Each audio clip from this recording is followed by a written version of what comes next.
기도하시겠습니다. 살아계신 주님, 오늘 이곳에 두세 명 모인 가운데 날마다 주님께서 함께 해주신다는 이 말씀을 기정사실화로 믿고 오늘 저희가 이곳에 모였습니다. 주님께서 저희가 모인 이곳에 2000년 전 육신의 몸으로 오셨을 때의 모든 똑같은 역사와 기적을 일으켜 주시옵소서. 모든 병든 자에게는 완전한 고침을 주시고 모든 눌린 자에게는 자유함을 풀어주시고 모든 짐진 자들에게는 노임을 주시옵소서. 이 시간에 우리가 기도와 말씀과 예배로 나아갈 때에 성령님 우리에게 강하게 역사하여 주시옵소서. 범사에 감사하고 살아계신 주 예수 그리스도의 이름으로 기도했습니다. 아멘. 할렐루야. 오늘 말씀은 고린도전서 2장 3절에서 5절 저희 함께 합독하시겠습니다.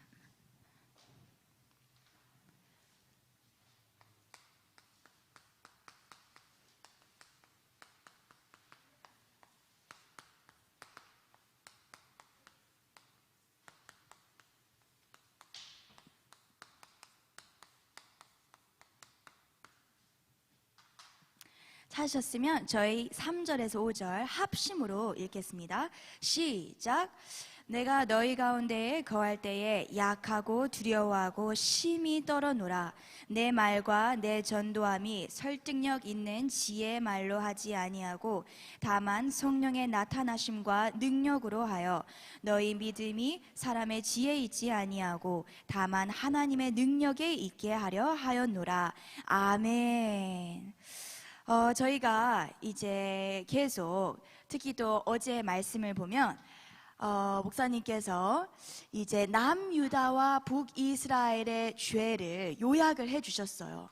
한번 여러분이 이걸 습득을 제대로 하셨는지 퀴즈 타임을 가져보도록 하겠습니다. 오른쪽부터 샥 물타기를 할게요. 우리 나이원 형제님, 남유다의 죄가 무엇이라고 목사님께서 요약을 해주셨죠? 다시요? 오, 맞아요. 산당들을 제거하지 않았어요. 그러면 경빈 형제님, 산당들을 제거하지 않았다는 게 오늘날 우리의 신앙에는 어떻게 적용되는 말씀이라고 했죠? 어떤 신앙생활이에요? 이런 신앙생활은? 썬데이 크리스천.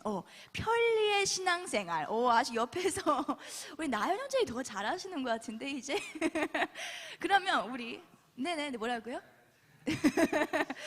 그러면 우리 문겸이 형제님 이어서 북이스라엘의 죄는 그럼 무엇이라고 요약을 했죠? 우상을 숭배했는데 이것이 누구의 죄라고 했어요? 여로보암의 죄를 떠나지 않았다. 여로보암의 죄가 우리 율리자매님 무엇이라고 우리의 오늘날의 신앙생활에 적용한다고 했죠? 어떤 신앙생활이라고 했죠? 여로보암의 죄.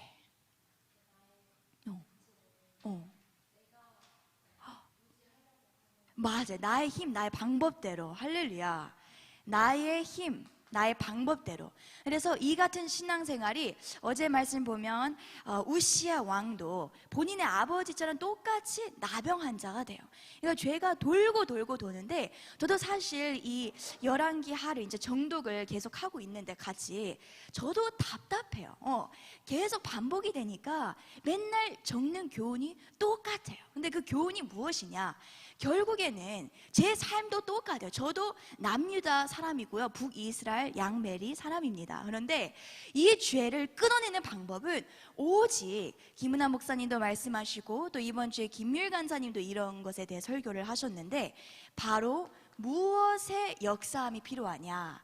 성령의 역사가 필요하다는 거예요. 할렐루야. 그렇다면 성령님은 무엇인가? 사실 저는요 초등학교 6학년 때 처음 성령님을 진짜로 실감나게 체험을 했어요. 그런데 이게 그냥 체험에서만 멈추면 안 되고 하나님께서 어떻게 성령의 체험에서부터 시작해서 성령의 충만함까지 우리에게 훈련을 요구하시고 초청장을 던지는지 오늘 이 말씀 성령의 나타남 지난주에 오살리 기도원에서 정광호 목사님께서 전하신 말씀이에요. 그런데 이 말씀을 여러분과 꼭 공유하고 싶고, 이 말씀을 통해서 여러분의 삶 가운데에 이번 계절에 성령의 충만함에 있어 지금 나의 상태는 어떠한가 함께 살펴보기를 원합니다. 할렐루야. 아멘. 그래서 우리가 오늘 본문 말씀을 보면 이 사도 바울이라는 인물이 등장을 해요.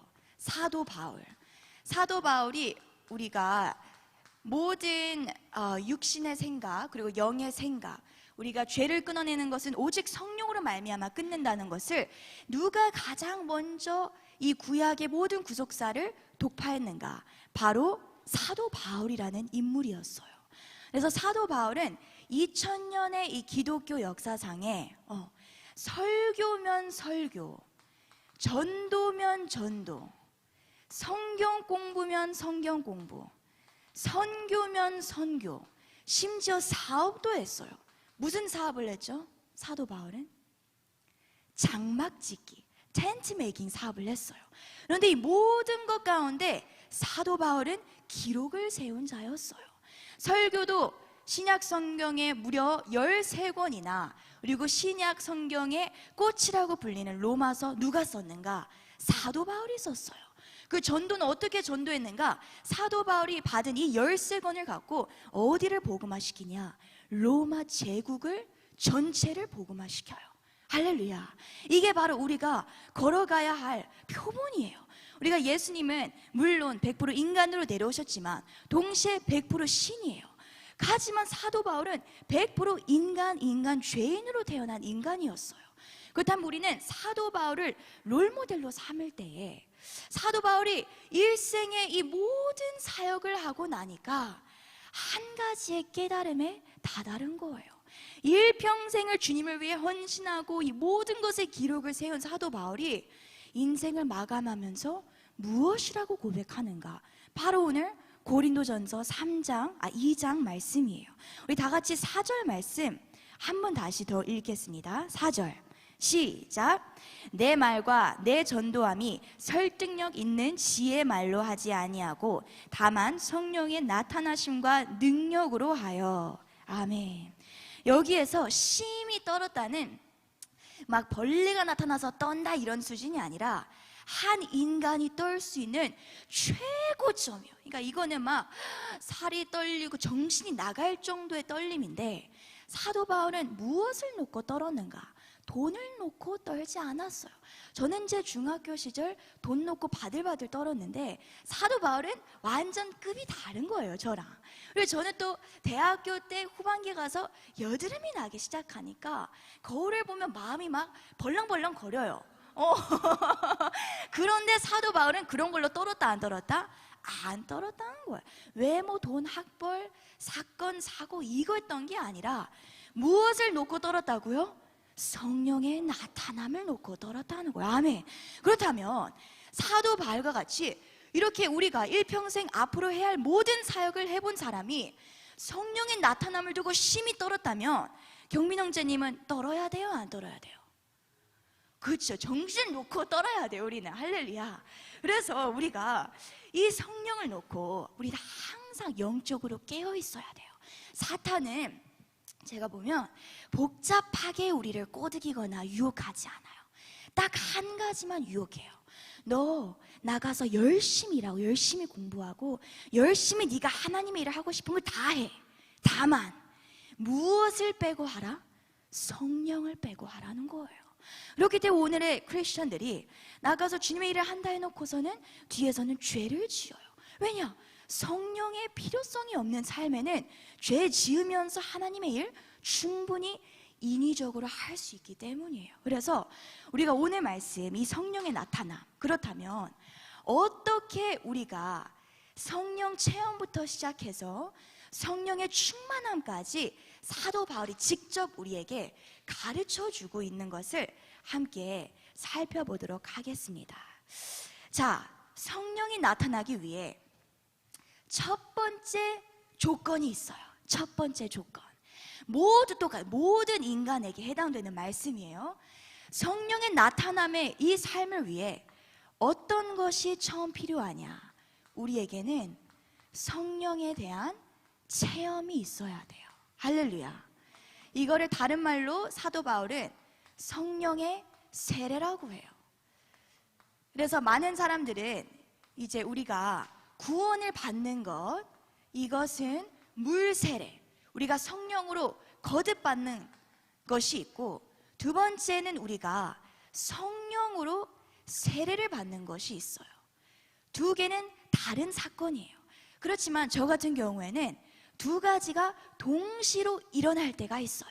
물 세례와 성령의 세례지만 동시에 일어난 사람이 있고, 어떤 사람은 먼저 물 세례, 이 구원의 감격이 오고 나중에 성령의 세례를 구하면서 올 때가 있어요. 근데 저 같은 경우에는 초등학교 6학년 때 이제 한국으로 처음으로 이사 와서 엄마가 바로 어디다 던져 넣냐, 사사학교. 이 빡센 학교예요. 벌써부터 사사잖아, 사사. 사사로 어린 초등학생들을 키우기 위해서 새벽부터 저녁까지 돌려버리는 거예요. 막 돌리는데 이제 뭐 나가 빠지는 애들도 있는데, 이제 그 중에 낙오가 되지 않은 아이로서 마지막 저녁에 막 기도를 하는데, 사실 제가 얼마나 죄를 지어 봤겠어요. 초등학생인데. 근데 그 순간 내 안에 내가 진짜 죄인이구나, 난 진짜 더럽구나. 그런데 왜 예수님은, 이렇게 목사님들이 말하는 이 귀한 예수님은 왜 나를 위해서 죽으셨을까? 이해가 안 가는 거예요. 그리고 그때 난 처음 무엇을 깨달았는가? 예수님이 나를 이유 없이 사랑하시고 나를 위해 죽기로 먼저 선택해 주신 거구나. 이게 은혜구나. 그래서 이 구원의 감격이 눈물로 막 나오기 시작하네요, 초등학생이. 그래서 막 여러분도 분명 이런 순간이 있었을 거라 저는 생각해요. 근데 이 구원의 감격과 함께 갑자기 이 성령 세례 가장 큰 하나의 현상이 무엇이죠? 방언이에요. 방언이 입술이 혀가 꼬이면서 방언이 막 릴리랄라 쭈쭈짜짜 막 이렇게 나오는 거예요. 약간 진짜 투박한 방언이. 근데 투박한 방언이 나오면서도 이게 내가 목사님들한테 들었던 방언이구나. 그리고 그때 제 삶에 또 이 성령 세례의 몇 가지 현상이 있는데, 꿈이 생기기 시작했어요. 옛날에는 세상의 꿈이었는데 이제 하나님을 위해 살고 싶은 거예요. 이게 가장 가치 있는 일 같은 거예요. 꿈이 생기고 무엇이 생기냐? 또 내 안에 동기가 생겨요. 하고 싶어져. 이것저것 다 배워보고 싶어. 그래서 이 같은 성령의 세례는 저 같은 경우에는 동시로 일어나는 사람도 있고, 또 어떤 사람은 구원의 감격, 눈물이 나고 정말 주님을 영접하고 구원을 받고 그 이후에 또 구하면서 이 성령의 세례 체험이 나타나요. 그렇다면 여러분은 어떠한가 지금 여쭈고 싶어요. 여러분은 구원을 받았지만 아직 성령 세례가 찾아오지 않았다면 이 성령 체험 반드시 필요한 거예요. 할렐루야. 그래서 왜 필요한지, 이것도 그렇다면 우리가 설명을 해야 돼요. 그냥 필요하다고 해서 필요한 게 아니라 진짜 하나님 보시기에 우리의 삶 가운데 왜 필요한지, 직접 누구를 통해 성령에서 나타나냐? 바로 예수 그리스도의 12 제자의 삶을 보면 얼마나 이 성령의 체험이 중요한지를 볼 수가 있어요. 자, 우리가 12 제자를 생각할 때 쉬운 공식이 있어요. 12 제자는 예수님과 함께 3년 반의 공생의 생활을 함께 해요. 사역을 함께 하고, 이것은 이제 육신의 예수예요. 육신의 예수와 함께 3년 반을 배우고 함께 먹고 자고 하는 합숙 훈련을 받아요. 이건 엄청난 교육의 현장이에요. 이 출애굽기서 보면 모세는 시내산에 올라가서 하나님의 얼굴을 직접 대면할 수 있었어요, 없었어요? 없었어요. 죽으니까. 그런데 하나님 본체, 성삼위일체의 본체 되시는 예수님께서 이 땅 가운데에 육신의 몸으로 오셔서 제자들의 발도 닦아주고 같이 안아주고 함께 가르쳐주고 떡을 떼주고, 이거를 무려 3년 반이나 했어요. 이 엄청난 삶이에요. 그런데 이것뿐 아니라 예수님께서 십자가에 죽고 나셔서 부활의 상태로 40일을 제자들을 찾아가시고 가르치세요. 이것도 위대한 가르침의 현장이에요. 엠마오로 가는 두 제자가 딱 머릿속에 무슨 말씀에 대한 궁금증이 딱 있는데 누가 나타나요? 예수님이 나타나서 평강이 있을지어다. 그리고 제자들이 머릿속에 질문만 떠오르면 그 질문을 말하지도 않았는데 대답을 하신 분이 누구예요? 예수님이에요. 근데 이만큼의 교육을 받았으면 사실은요, 예수님을 배신해서도 안 되고요, 충분히 사역을 했을 때도 빵빵빵 사역이 터져야 돼요. 그런데 이 공식의 결과는 무엇이었는가? 3년 반 이후에 예수 그리스도가 십자가 달렸을 때 한 명이라도 예수님을 끝까지 쫓았던 자 있었어요? 한 명도 없었어요. 무엇이냐? 예수님을 배반하는 삶이 돼요. 40일의 부활 상태에서도 제자들은 도망다니라 바쁜 제자들을 예수님이 직접 찾아가서 모시는 모습을 볼 수가 있어요. 그렇다면 이 공식은 예수님이 아무리 우리에게 육신적으로 말씀과 기도의 생활과 행위적으로 또 이 사역 현장에서 계속 가르쳐도 결국에 인간은요, 배반할 수밖에 없다는 거예요. 그렇지만 예수님께서 사도행전 우리 1장 말씀 한번 읽어볼게요. 예수님께서 그들에게 무엇을 약속하는지 우리 사도행전 1장 말씀, 우리 4절에서 5절 함께 합심으로 읽겠습니다. 시작. 사도와 함께 모이사 그들이 분부하여 이르시되 예루살렘을 떠나지 말고 내게서 들은 바 아버지께서 약속하신 요한은 물로 세례를 베풀었으나 너희는 몇 날이 못되어 성령으로 세례를 받으리라 하셨느니라. 아멘. 자, 이 말씀을 보면 예수님께서 너희들이 무엇을 이제 받아야 된다고 하셨어요? 성령으로 세례를 받아야 된다고 했어요. 여기까지는 거듭남의 물 세례의 삶인데 우리가 성령 체험이 있을 때에 여기에 우리가 플러스 무엇을 하냐? 오순절을 더하면 제자들의 삶이 전체 무엇으로 바뀌냐? 배신하는 삶에서 무엇의 삶이에요? 순교의 삶이 된다는 거예요. 할렐루야. 그러니까 성령의 능력이라는 게 인간의 생각과 감정과 의지로는 불가능한 것을 가능케 하는 것이 성령의 나타남의 삶이에요. 할렐루야. 그렇다면 우리는 성령 세례, 성령 체험이 없다면 이것을 간절히 사모해야 되는데 어느 정도로 사모해야 되는지도 성경이 정확하게 말하고 있어요. 얼마나 감사한지. 우리 사도행전 1장 14절 말씀 한번 볼게요. 이 마갈 다락방에서 제자들과 이 여자들이 성령의 오순절 사건을 두고 어떻게 기도를 했는지 우리 14절 말씀 다 같이 읽겠습니다. 시작. 여자들과 예수의 어머니 마리아와 예수의 아우들과 더불어 마음을 같이하여 오로지 기도에 힘쓰더라. 아멘. 자, 우리가 한글로 읽기 때문에 오로지 기도에 힘쓰더라 라고 나와 있지만 이 오로지의 히브리어 헬라 원어는 이런 단어라고 하더라고요. 프로스, 주의 어려워요. 카르테론, 데스. 그래서 성령님이 지혜 주셔서 3번만 외웠어요.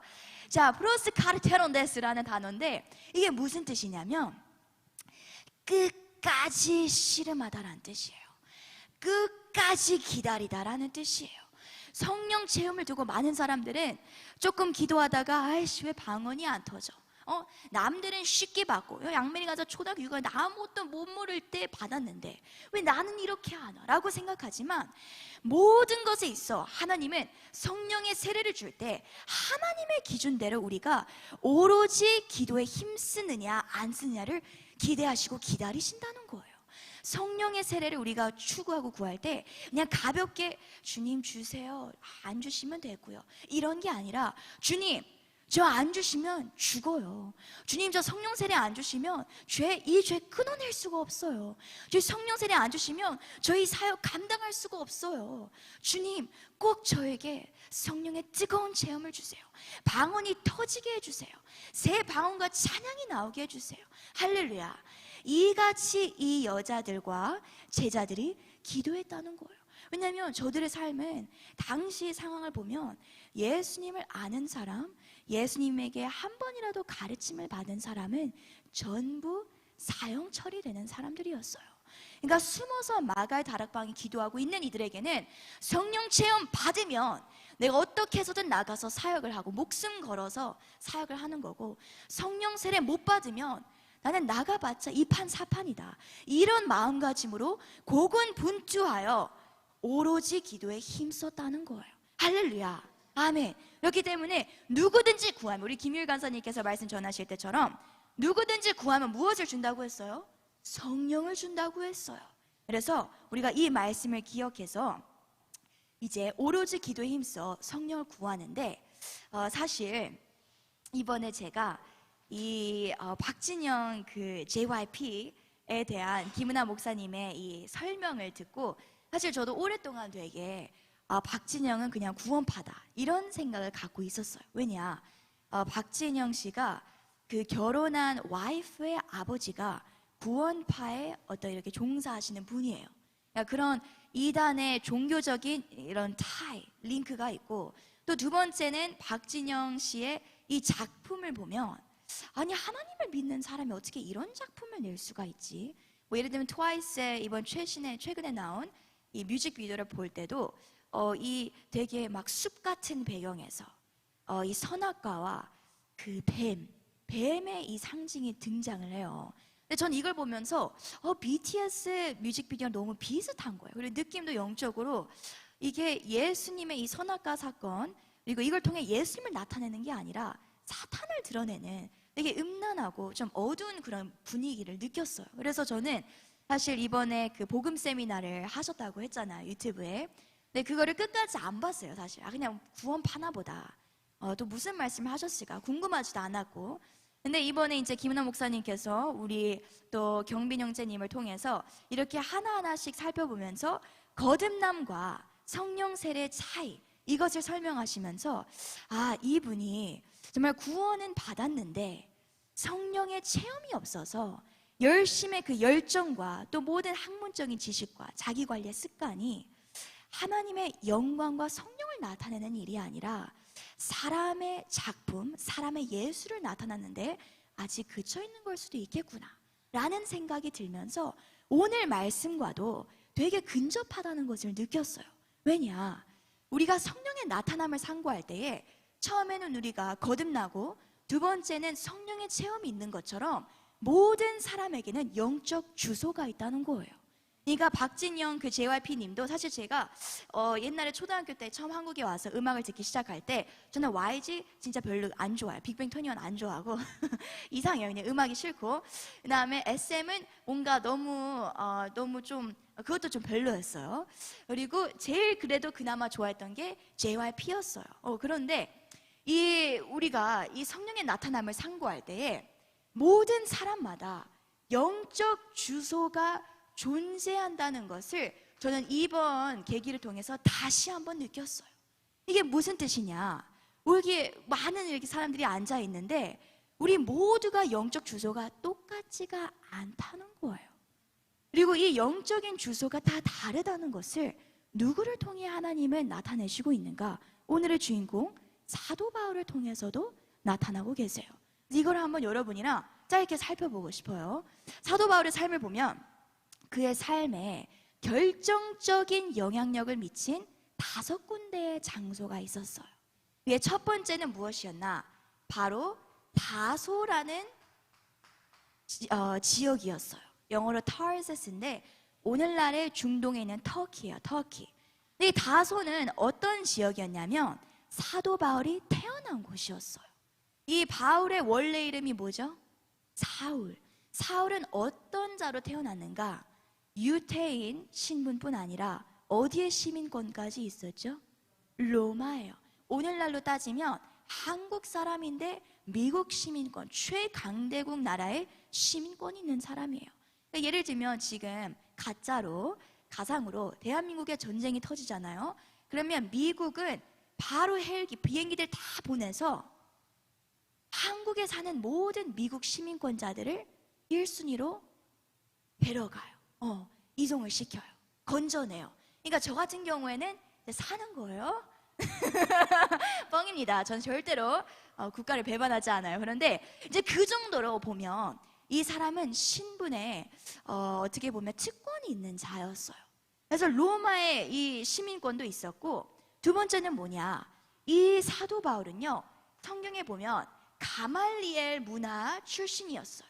이 뜻은 뭐냐, 당시 이 이스라엘 지방의 최고의 학문을 이 교육을 받은 자였어요.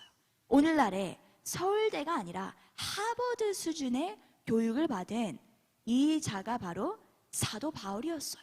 마지막 세 번째, 사도 바울은 공부만 한 게 아니라 열정이 있었기 때문에 사도 바울은 20살이 되기도 이전에 청년의 나이대에 무엇이 되냐, 검사가 돼요. 검사가 되어서 이제 이 성경이 사도행전이 어떻게 펼쳐지냐, 검사가 되어서 이제 막 뒤에 군인들을 데리고 민중 사찰에 다니는 거예요. 시찰에 다니는데 딱 보니까 아니 사기꾼들이 특히 스데반이라는 사기꾼 아저씨가 어떤 예수라는 사람이 죽었다가 부활을 하는 거짓말, 개뻥을 치고 이스라엘 사람들을 혼돈을 시키는 거예요. 그러니까 이 사도 바울의 입장에서는 아직 구원받지 않고 세례 이 성령의 체험이 없는 사람에게는 이들을 어떻게 해야 돼요? 전부 죽여야 돼요. 그래서 어떻게 하냐, 막 이 사람들을 쫓아가다가 당시 예수님의 제자들과 믿는 이 모든 성도들이 어떤 지방으로 가장 많이 도망을 갔냐, 이 예루살렘을 떠나서 어디를 갔냐, 다메섹이라는 곳으로 도망을 많이 가고 있었어요. 그래서 왜 다메섹 도상으로 가고 있으냐, 이걸 잘 이해해야 돼요. 이 예수 믿는 예수쟁이들을 다 때려잡아 죽이려고 60명의 군인들과 함께 말을 타고 가는데, 이 다메섹 도상에서 어떤 일이 벌어지죠? 누구를 만나요? 주님을 직접 만나요. 예수님께서 이 성경 말씀을 보면 빛과 음성을 듣게 돼요. 하늘에서부터 강한 빛이 대낮인데 확 비치면서 눈이 멀어지고, 누구십니까? 사도 바울이 그러니까 나는 네가 박해하는 핍박하는 예수라 라고 음성을 들어요.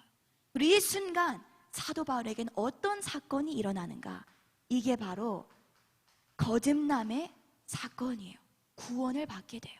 예수가 진짜 메시아였구나, 진짜 죽었다가 나의 죄를 위해 죽으신 어린 양, 구속사의 어린 양이 바로 예수라는 분이셨구나, 이것이 깨달아지면서 사도 바울에게 거듭남의 역사가 일어나요. 할렐루야, 아멘. 그렇기 때문에 여기서부터 벌써 우리는 알 수가 있어요. 다소에 있는 사람과 다메섹에 있는 사람은요 어떻게 삶이 다른가.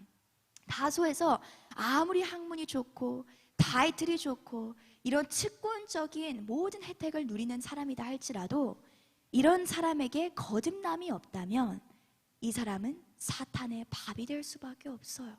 이런 사람은 하나님께서 주장하실 수가 없어요. 그래서 우리는 우리의 가족 중에 믿지 않는 자가 있다면 반드시 그들을 다메섹의 체험으로 우리는 인도해야 될 줄 믿습니다. 아멘. 저에게도 온 가족 양가 다 믿는데 딱 한 명만 안 믿어요. 작은 이모부. 이 작은 이모부를 위해서 기도하지만 진짜 다소에서 삶은 결국 지옥의 삶이라는 걸 이해해야 돼요. 그분도 연대 나오셨어요. 똑똑하셔요. 그런데 그 똑똑함이 결국엔 가로막고 있는 거예요. 그래서 우리가 정말 성령의 기도로 모든 믿지 않는 우리의 가족 인원들이 반드시 다메섹의 체험이기를 축복합니다. 할렐루야. 그래서 이 사도 바울이 다메섹에서 이제 어떤 일이 일어나냐, 하나님께서 다음 영적 장소를 미리 준비를 하세요. 어떻게 준비하냐, 이 직가라는 곳에, 직가라는 게 반듯한 도로라는 뜻이에요. 이 직가라는 이 도로 주변에 사는 아나니아라는 선지자가 있었어요. 이 아나니아라는 선지자에게 하나님이 먼저 말씀을 하세요. 기도를 하는데, 아나니아야 아나니아야, 내가 사울이라는 자를 너에게 데려올 테니 너는 그 아이에게, 그 청년에게 성령으로 세례를 베풀라 라고 말씀을 하세요. 그래서 아나니아가 처음에는 이제 이것은 성경에 직접 나와 있어요. 아나니아가 이해가 안 가는 거예요. 하나님, 사울이 누군지 모르세요? 저희가 다 지금 사울을 피해서 여기까지 왔는데 무슨 사울을 저에게 보내십니까? 저 죽이려는 셈이세요? 라고 말씀을 하는데 하나님께서 아니란다. 내가 그를 통하여 로마를 복음화시키겠다고 말씀을 선포하세요. 아멘. 그러니까 우리 모두는요, 거듭남의 순간부터 우리의 모든 사역과 하나님의 뜻과 부르심은 이미 결정이 됐다는 거예요. 할렐루야. 그래서 이 사역을 위해 하나님이 사도 바울을 이 직가로 보내어 아나니아에게 성령 세례를 받게 하세요. 우리 그 말씀 한번 같이 살펴볼게요. 사도행전 9장 10절. 사도행전 9장. 우리 10절 말고 우리 17절부터 18절 말씀, 17, 18 합심으로 읽겠습니다. 시작. 아나니아가 떠나 그 집에 들어가서 그에게 안수하여 이르되, 형제 사울아, 주 곧 내가 오는 길에서 나타나셨던 예수께서 나를 보내어 너로 다시 보게 하시고 성령으로 충만하게 하신다 하니, 즉시 사울의 눈에서 비늘 같은 것이 벗어 다시 보게 된지라. 일어나 세례를 받고. 아멘. 그래서 이 직가의 영적인 주소는 사도 바울의 성령 세례, 성령 체험의 장소였어요. 그리고 우리가 이걸 어떻게 또 알 수 있는가? 고린도전서 14장 말씀을 보면 사도 바울이 방언에 대해서 얘기를 할 때 성도들에게 내가 너희들보다 방언을 더 많이 하는 것을 내가 하나님께 감사하노라 라고 말해요. 그 뜻은 즉슨 사도 바울은 방언과 영찬양과 모든 성령의 은사와 열매가 맺혔던 삶이라는 거예요. 할렐루야. 그래서 이제 오늘의 말씀의 핵심은 사실은 이걸 다 지나서 여기 계신 많은 분들은 거듭남도 받고 방언을 할 줄도 알고 성령 체험도 해봤는데, 중요한 게 뭐냐? 체험에서 어떻게 우리는 성령의 충만함을 진짜 24시간 일주일 7일 동안 1년에 365일 동안 누릴 수 있는가? 이게 중요하다는 거예요. 저는 솔직히 말하면 24시간 중에 전부 성령 충만하지 않아요. 그리고 7일 중에 며칠은 약간 이럴 때가 있어요. 그런데 저 역시도 어떻게 그렇다면 나도 이제는 사역을 위해서, 또 주님을 위해서, 내 가장 사랑하는 주님을 위해서 날마다 성령 충만할 수 있을까? 이것이 중요한데, 이것 역시도 성경이 직접 가르쳐주고 있어요. 우리 한번 말씀을 갈라디아서 1장 17절 한번 살펴보도록 하겠습니다. 갈라디아서 1장 17절 말씀, 1장 17절 함께 살펴볼게요. 갈라디아서 1장 17절 말씀. 자, 합심으로 읽겠습니다. 시작. 또 나보다 먼저 사도된 자들을 만나려고 예루살렘으로 가지 아니하고 아라비아로 갔다가 다시 다메섹으로 돌아갔느니라. 아멘. 자, 우리가 이 말씀을 살펴보면 사도 바울의 최종 장소는요, 어디였냐? 사실은 안디옥이라는 장소였어요. 안디옥은 로마의 제3의 도시였어요. 큰 도시예요. 이 안디옥을 통해서 사도 바울이 무엇을 시작하냐? 로마 복음화를 위한 1, 2, 3차 전도 여행을 시작해요. 그리고 결국엔 이제 순교를 하게 되는데, 이때의 안디옥의 삶은 사도 바울의 200% 성령 충만한 사역의 현장이에요. 몇만 명씩 복음화시키고, 성령 손만 대면 병든 자가 고침을 받고, 모든 성령 예수 그리스도의 모든 것을 쉐도잉하는 삶을 살았어요. 그런데 여기까지 가기 이전에 오늘 갈라디아서 1장 17절 말씀을 보면 사도 바울에게 결정적인 장소가 마지막 한 군데가 있었어요. 거기가 어디였냐? 아라비아라는 장소였어요. 이 아라비아에서의 사도 바울이 어떤 일들을 했는가 보면 절대 그냥 해피 룰루랄라 편리의 신앙생활이 아니라 어떤 신앙생활이냐? 연단의 신앙생활이었어요. 연단의 신앙. 그리고 이 연단의 신앙 동안에 하나님께서 무엇을 사도 바울에게 가르치시는가? 기도와 무엇이요? 말씀을 가르치세요. 이 연단의 시간 때야말로 사도 바울이 무엇을 받냐? 신약 성경의 13권을 이때 받아요. 그러니까 우리가 항상 기억해야 될 게, 이 여로보암의 죄, 편리의 신앙생활, 남유다의 죄, 이 모든 패망했던 왕들의 공통점이 뭐냐? 거듭 물론 받았어요. 처음에는 막 잘 따라요. 그러다가 중간에 무엇을 하냐? 편리의 신앙생활로 빠져버리는데, 중요한 건 뭐냐? 우리에게 진정한 편리와 안식은 성령 충만할 때밖에 없다는 거예요. 할렐루야. 그러니까 진정한 편리, 진정한 안식, 이 성령 충만에 이르기 전까지에는 우리는 다윗의 삶을 보고 사도 바울의 삶을 보고 예수 그리스도의 삶을 보면 반드시 이 연단의 기도와 말씀의 훈련이 필요하다는 거예요. 아멘. 그래서 세 번째 조건, 이제 마지막 말씀을 마무리하면서 이 연단의 아라비아를 우리가 어떻게, 사실 우리 모두의 이 상태를 보면 제 느끼기에는 한 70%는 지금 여기쯤 오지 않았나 싶어요. 근데 이거 되게 빠른 거거든요. 우리 나이 또래의 많은 청년들은요, 아직도 이 성령 세례 이전에 거듭남에 대한 확신도 사실 희미해져요. 왜냐? 성령 체험이 없으면 구원받은 확신도 나중에 흐릿해지거든요. 회의감이 느껴져요. 그런데 이 아라비아에서의 하나님의 원리가 있어요. 어떤 원리냐? 이거를 이제 정광 목사님께서는 출애굽기서 말씀, 구속사를 통해서 풀어나가시는데, 이게 우리가 출애굽의 사건과 또 신약의 사건, 둘 다 모든 성경은 같은 테마예요.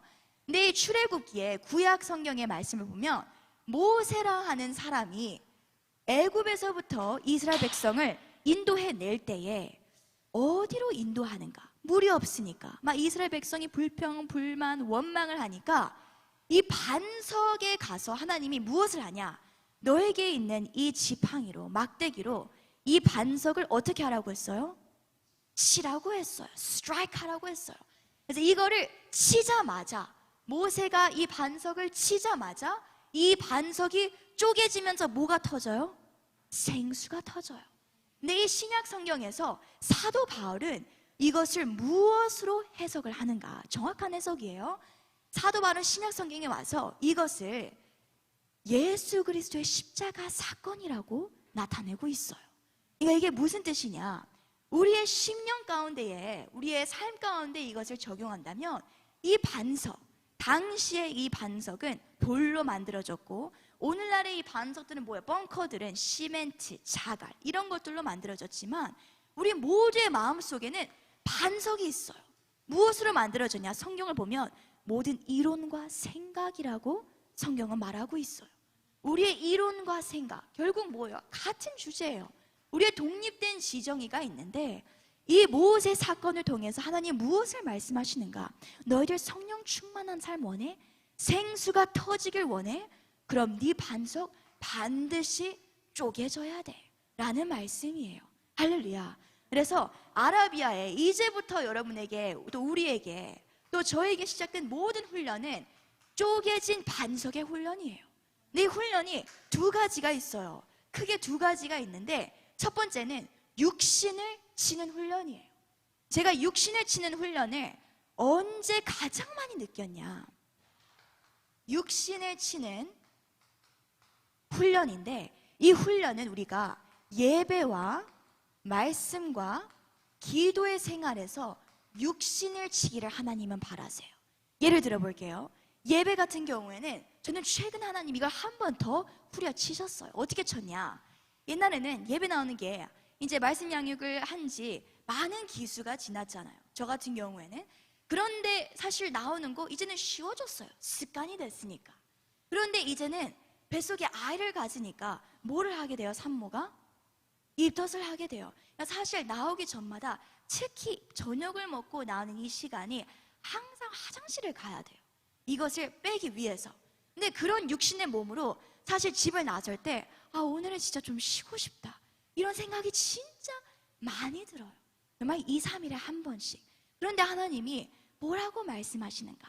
이 뱃속에 있는 애기 나의 애기다. 너는 가서 예배를 드려라 라고 말씀하시는 거예요. 어쨌든 기도할 때도 주유하면 얘가 너무 시끄럽겠구나 하는데 하나님이 기도해라, 부르짖어라, 그 애기 내 아가다 라고 말씀하시는 거예요. 할렐루야.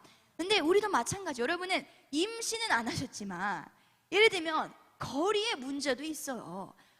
좀 교회가 멀어요. 그러니까 나는 딱 수, 금, 공예배만 나오겠어요. 이거 뭐냐? 반석이 만세 있어. 예수 내 반석이 아니라 만세 내 반석인 거예요. 주여. 그렇기 때문에 아라비아, 우리의 모든 삶은 결국 안디옥에 가야지 제일 행복하고 삶의 의미도 있고 너무 만족감이 있어요. 그리고 모든 일이 빵빵빵빵 대박이 터져요. 그런데 그 전까지는 무엇을 해야 되냐? 예배 연단이 있어야 돼요. 예배가 일주일에 5번, 월요일에서 금요일 있다? 그러면 다 나오는 거예요. 내가 생각하는 기준, 수, 금, 월, 화, 목은 쉬어야 돼. 이걸 위해 준비해야 돼. 아니에요. 여러분의 모든 이론과 생각을 내려놓으시길 축복합니다. 아멘. 두 번째는 또 뭐냐? 말씀이에요. 예를 들면 지난번에 김남 목사님께서 이런 말씀을 하셨어요. 이제 어느 정도 말씀 양육을 나오다 보면 나타나는 현상 중 하나가 뭐냐면, 저도 좀 공감을 해요. 이제 어느 정도 말씀 알았으니까 이제 나 혼자 집에서 봐도 충분하겠구나 라고들 생각을 많이 해요. 그냥 충분히 뭐 집에서 큐티하고 뭐 알아서 읽으면 좋지. 물론 혼자의 개인 말씀 생활은 중요하지만 이 말씀은 우리가 정말로 직접 말씀 사역을 하나님께서 딱 나의 위치를 정확하게, 하나님께서 또 무리들 앞에 나를 세우시기 전까지는, 사역의 개인적인 사역을 시작하기 전까지는 말씀에도 영적인 리더의 지도함이 반드시 필요해요. 할렐루야.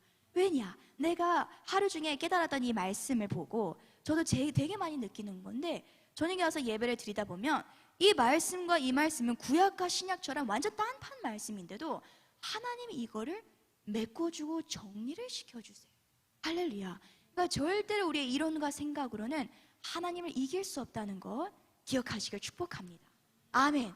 마지막 이제 기도인데, 기도가 너무 중요해요. 사실 이번에 제가 하나님한테 혼난 건 아니지만 이 육신을 치는 기도를 하나님께서 저에게 한 달 전에 요구를 하셨어요. 제가 이제 하계 성전, 이제 이것이 시작이 되면서 성전이 열리면서 중보를 하기 위해서 한 3주 동안 여기서 새벽 기도를 드렸는데, 드리면서 하나님께서 저에게, 사실 제가 답답한 마음이 뭔가 있었어. 내가 하나님 앞에 뭔가 순종을 하지 않고 있던 마음이 있었는데, 하나님께서 그걸 무엇이라고 하셨냐면, 메리 너한테는 기도의 기준이 있다라고 하시는 거예요. 기도에 대한 너의 이론과 생각의 기준이 있다는 거예요. 그래서 제가 하나님 그게 무슨 말씀이죠? 라고 물어봤더니, 메리 너는 기도가 어느 정도 해야 좋은 기도라고 생각하니? 그래서 제가 하나님 저 그래도 뭐 1시간 기도하니까 이 정도면 기도 많이 하는 거죠. 근데 하나님이 그거는 절대로 성령 충만함의 삶으로 이끄는 기도가 아니라는 거예요. 기도에는 핸드폰 한 번이라도 확인하지 말라는 거예요. 그리고 기도했는데 딱 1시간 지났다고 오케이 오늘 합격하고 툴툴 털고 나가지 말라는 거예요. 그래서 제가 이제 하계선전 3주 끝나고 이제 산안제일교회에서 집 바로 옆이니까 이제 교회에서 다시 새벽 기도를 계속 다니는데, 이 기준을 박살내고 육신을 쳐가면서 기도를 하니까 이 기도의 시간이 딱 눈 뜨고 보니까 2시간이 지나 있는 거예요. 할렐루야. 그러니까 기도에도 우리가 부르짖어 기도하는 것도 내 이론을 깨는 것이지만, 기도에도 절대로 시간의 개념을 두어서는 안 돼요. 할렐루야. 아멘. 이 중에서 그렇게 하시는 분들도 분명히 있을 거라 생각해요. 근데 저 같은 경우에는 기준을 두고 기도하니까 말씀은 풀리지만 기도의 능력이 풀리지가 않는 거예요. 할렐루야. 그래서 첫째, 육신을 쳐내는 것과 마지막 오늘의 두 번째는 무엇이냐? 우리가 쪼개진 반석이 될 때, 예수님 같은 경우에는 하나님의 뜻 앞에 겟세마네에서 예수님의 그 인간적인 이론과 생각이 깨졌다면 우리도 대상이 필요하다는 거예요. 우리가 때로는 하나님의 뜻이 너무 광범위해요. 하나님 뜻이 이건 것 같기도 하고 저런 것 같기도 한데, 하나님은 이것을 미리 아시고 우리에게 쪼개질 대상을 주셨는데, 그게 바로 누구일까요? 퀴즈.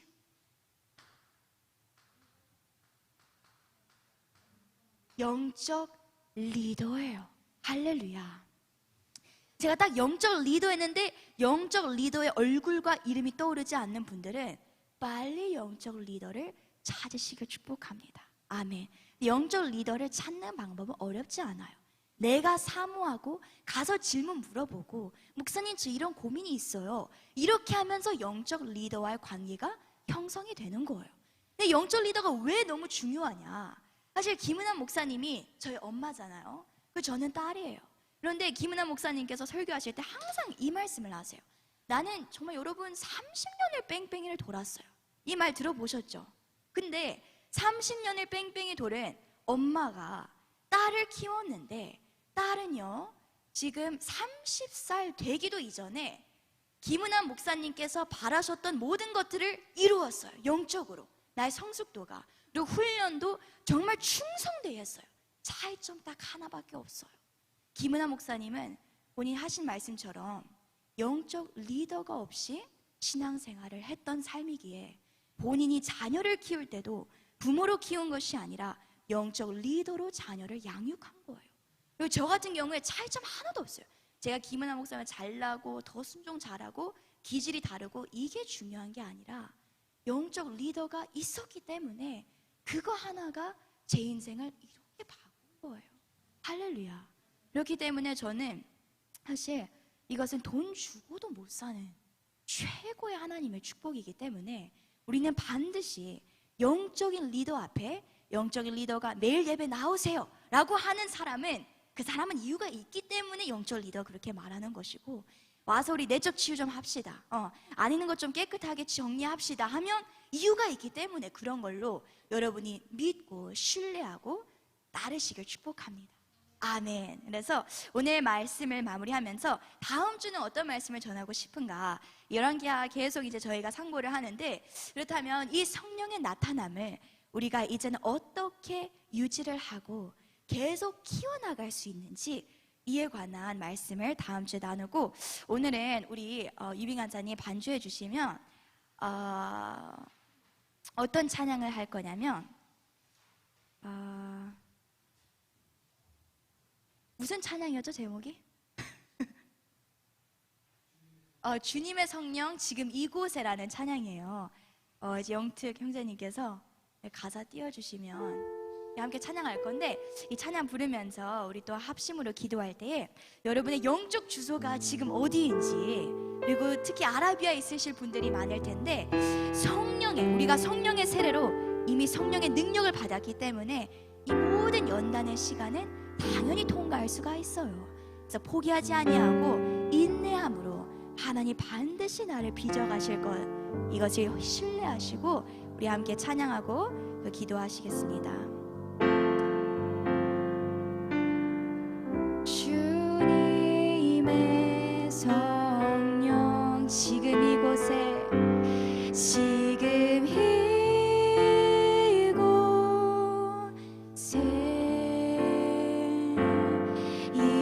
임하소서.